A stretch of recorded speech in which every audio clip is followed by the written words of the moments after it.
Bienvenue dans ce deuxième cours où on va voir ce que vit vraiment votre enfant quand il est en plein dans une crise. Quand votre enfant fait une crise, tout semble exploser. Il crie, il pleure, parfois il peut même se jeter par terre. Et souvent, vous avez cette impression terrible qu'il le fait exprès. Mais en réalité, ce qui se passe à l'intérieur de lui n'a rien d'un caprice. Son système nerveux est simplement en pleine surcharge. Pour que vous compreniez mieux, imaginez un verre d'eau qui se remplit petit à petit. Chaque bruit, chaque lumière, chaque changement ajoute une goutte.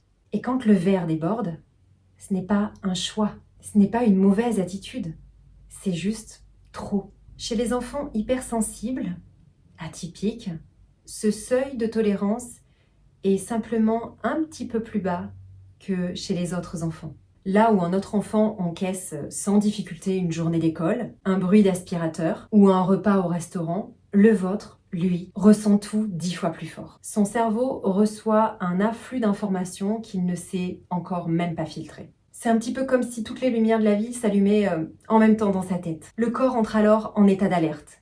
C'est-à-dire que le cœur s'accélère, la respiration devient plus courte, les muscles se tendent, bref, son cerveau passe en mode survie. Et dans ces moments-là, il n'a plus accès à la raison. Il ne peut plus écouter ni comprendre aucune de vos explications. Et ce n'est pas qu'il ne veut pas vous entendre, c'est qu'il ne peut pas. À cet instant, son cerveau émotionnel a pris le dessus. Et vous, tout ce que vous voyez à l'extérieur, les cris, la colère, les gestes brusques, ce n'est que le reflet de ce trop-plein intérieur. Et ce trop-plein peut venir de beaucoup de choses. Un environnement trop stimulant, le bruit, la foule, les odeurs, une émotion non exprimée ou même une simple fatigue accumulée. Pour comprendre ce qu'il vit, imaginez-vous dans une pièce où la musique est trop forte, la lumière trop vive et quelqu'un vous parle sans arrêt. Vous auriez juste envie de fuir, j'imagine, n'est-ce pas ? Eh bien, c'est exactement ce que vit votre enfant. Mais lui, il n'a pas encore les mots pour le dire, ni les outils pour se calmer. Alors, son corps parle à sa place. Et votre rôle dans ces moments-là, ce n'est pas de le raisonner, c'est de l'aider à retrouver sa sécurité. Vous êtes son point d'ancrage. Et quand le monde devient trop fort, il a besoin de sentir que vous êtes là, calme, stable, rassurante. Et bien sûr que c'est difficile, parce qu'au moment même où il déborde, vous aussi, vous ressentez énormément de choses. La peur, la honte, l'impuissance, parfois même la colère. Mais plus vous comprendrez que la crise n'est pas contre vous, plus vous pourrez l'aborder avec douceur. Vous pourrez vous dire, ok, c'est pas un caprice, c'est une surcharge.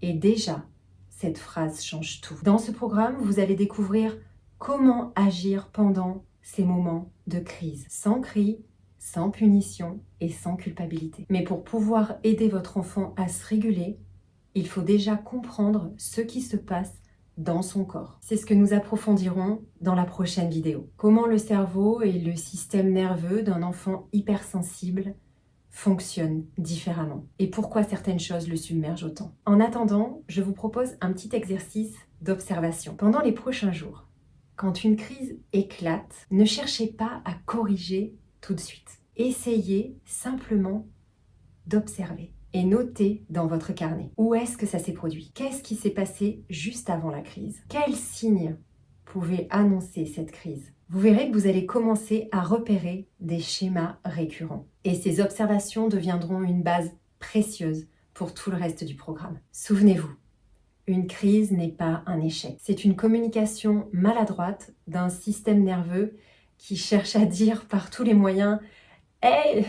aide-moi, j'ai besoin d'aide. Et vous êtes justement là pour apprendre à entendre ce message autrement. Alors prenez une grande respiration.